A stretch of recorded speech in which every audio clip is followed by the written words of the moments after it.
اعوذ باللہ من الشیطان الرجیم بسم اللہ الرحمن الرحیم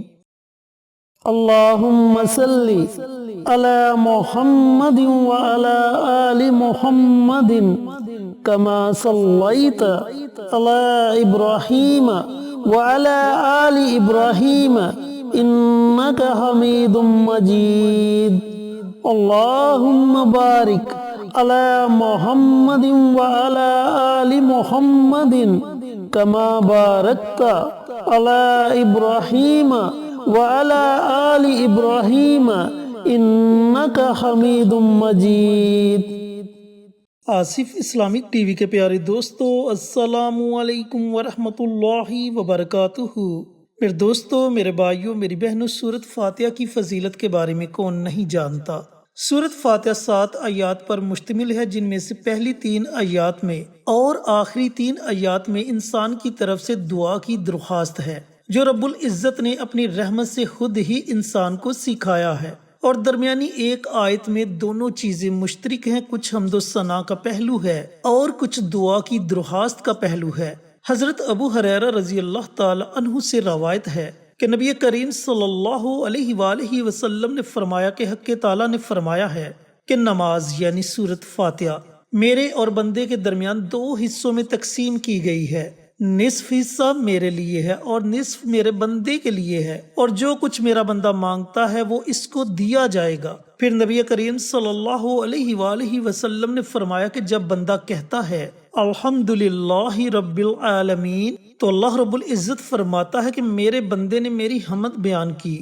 اور جب بندہ کہتا ہے الرحمن الرحیم، تو اللہ تعالیٰ فرماتا ہے کہ میرے بندے نے میری تعریف یعنی کہ حمد و ثنا بیان کی، اور جب بندہ کہتا ہے مالک یوم الدین، تو اللہ تعالیٰ فرماتا ہے کہ میرے بندے نے میری بزرگی بیان کی ہے، اور جب بندہ کہتا ہے ایاک نعبد و ایاک نستعین، تو اللہ رب العزت فرماتا ہے کہ یہ آیت میرے اور میرے بندے کے درمیان مشترک ہے، کیونکہ اس آیت میں سے ایک پہلو حق تعالیٰ کی طرف سے ہے، یعنی کہ اللہ رب العزت کی ثنا کا پہلو ہے، اور دوسرا پہلو بندے کی طرف سے درخواست کا پہلو ہے۔ اور پھر اس کے ساتھ یہ بھی ارشاد ہوا کہ میرے بندے کو وہ چیز ملے گی جو اس نے مانگی۔ پھر جب بندہ کہتا ہے اہدنا الصراط المستقیم، اور اس سورہ مبارکہ کو آخر تک پڑھتا ہے آمین تک، تو اللہ رب العزت فرماتا ہے کہ یہ سب میرے بندے کے لیے ہے اور اس کو وہ چیز ملے گی جو اس نے مانگی۔ نبی کریم صلی اللہ علیہ وآلہ وسلم نے فرمایا کہ قسم ہے اس ذات کی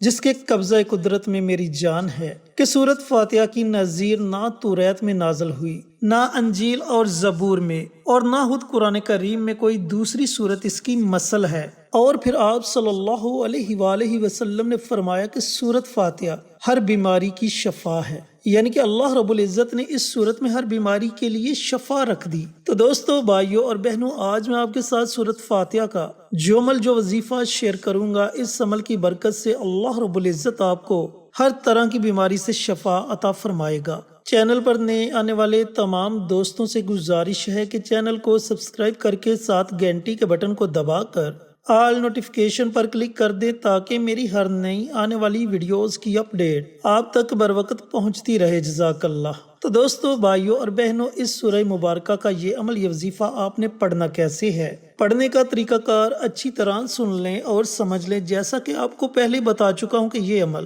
آپ نے کسی بھی بیماری سے شفا کے لیے پڑھنا ہے۔ اگر مریض زیادہ بیمار ہے، وہ خود یہ عمل نہیں کر سکتا، تو اس کے گھر میں سے اس کا کوئی عزیز اس کے لیے یہ عمل، یہ وظیفہ پڑھ سکتا ہے۔ اور اس کے ساتھ ساتھ جو بچے ذہنی طور پر کمزور ہیں، سبق یاد کرنے کی کوشش کرتے ہیں لیکن اس کے باوجود انہیں سبق یاد نہیں ہوتا، تو ان کے والدین اپنے بچوں کو ذہنی طور پر مضبوط بنانے کے لیے بھی یہ عمل، یہ وظیفہ پڑھ سکتے ہیں۔ اب عمل آپ نے کیسے کرنا ہے؟ عمل کرنے کا طریقہ کار اچھی طرح سن لیں اور سمجھ لیں۔ دوستو، آپ نے پانی کی ایک بوتل لینی ہے۔ اگر مریض کے لیے یہ عمل کرنا ہے تب بھی آپ نے پانی کی ایک بوتل لینی ہے، اور اگر آپ نے اپنے بچوں کے لیے یہ عمل، یہ وظیفہ پڑھنا ہے تب بھی آپ نے پانی کی ایک بوتل لینی ہے۔ اب جب آپ پانی کی ایک بوتل لے لیں تو آپ نے مریض کے پاس بیٹھ جانا ہے۔ بچوں کے لیے اگر آپ نے یہ عمل کرنا ہے تو بچوں کے پاس بیٹھنے کی ضرورت نہیں، پھر آپ نے پانی کی بوتل کو اپنے سامنے رکھ لینا ہے۔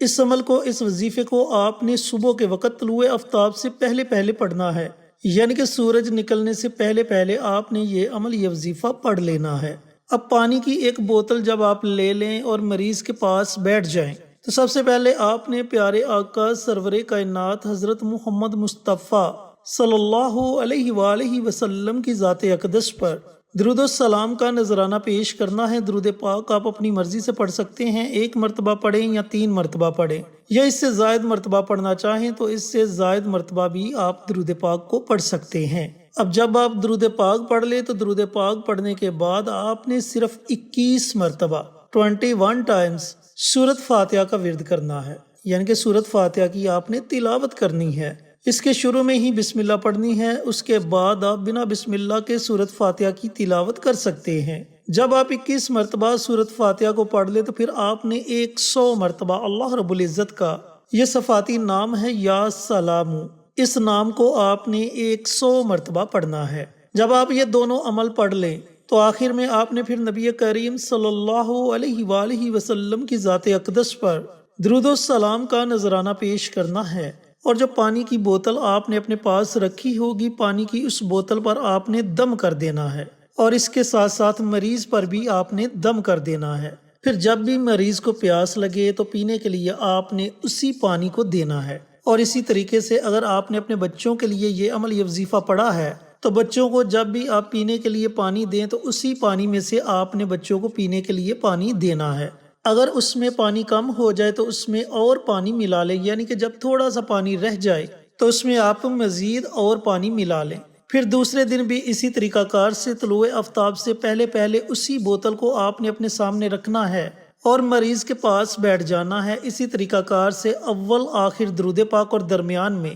21 مرتبہ سورت فاتحہ کی تلاوت کرنی ہے اور 100 مرتبہ یا سلام یا سلام یا سلام اللہ رب العزت کا یہ نام پڑھنا ہے، پانی کی بوتل پر دم کر دینا ہے۔ اب اس عمل کو اس وظیفے کو آپ نے مسلسل 21 دنوں تک ہی جاری رکھنا ہے۔ اگر بیماری زیادہ ہے تو پھر آپ اس عمل کو اس وظیفے کو 41 دنوں تک جاری رکھ سکتے ہیں۔ اس کے ساتھ ساتھ مریض کے لیے آپ نے ایک اور چھوٹا سا عمل کرنا ہے۔ جب بھی آپ مریض کو کھانے کے لیے دوائی دینے لگے تو دوائی کھلانے سے پہلے آپ نے صرف 3 مرتبہ سورت فاتحہ پڑھ کر دوائی پر دم کر دینا ہے، اس کے بعد آپ نے وہ دوائی مریض کو کھلانی ہے۔ اس عمل کی برکت سے بھی دوائی کی طاقت بھی کئی گنا بڑھ جائے گی۔ دوستو، بھائیوں اور بہنوں، بڑا ہی مجرب اور بڑا ہی طاقتور عمل ہے۔ جیسے جیسے آپ یہ عمل یہ وظیفہ پڑھتے جائیں گے، مریض کو پانی پلاتے جائیں گے، مریض پر دم کرتے جائیں گے تو انشاءاللہ آہستہ آہستہ بیماری اس کے جسم سے ختم ہونا شروع ہو جائے گی،